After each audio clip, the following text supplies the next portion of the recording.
Сәлеметсіздер ме? Бүгін сіздермен ана тілі оқулығындағы 37-ші жаңа сабақ мәтін және сөйлем тақырыбымен танысатын боламыз. Мәтін дегеніміз не? Мәтін өзара байланысқан сөздер, яғни мәтіннің басы болады, мәтіннің ортасы болады және мәтіннің соңы болады. Яғни кіріспе бөлім, негізгі бөлім, қорытынды бөлім деп үшке бөлінеді. Ал сөйлем дегеніміз не? Сөйлем дегеніміз аяқталған ойды білдіреді.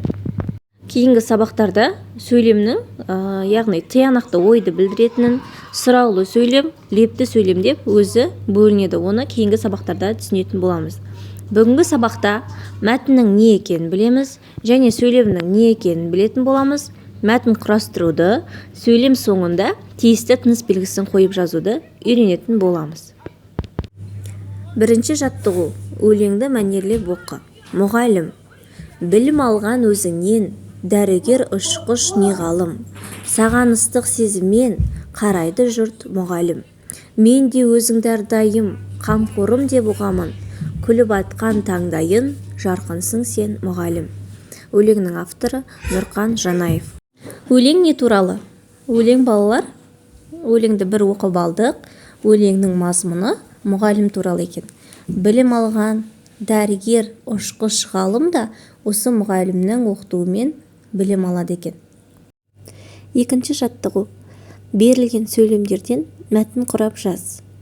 Қоңырау соғылды, балалар тапсырманы орындауға қызыға кірісті, оқушылар мектепке келді, сабақ басталды. Мына жерде мәтін берілген, бірақ қайсысы мәтіннің басы, қайсысы мәтіннің ортасы, мәтіннің соңы екенін анықтауымыз керек.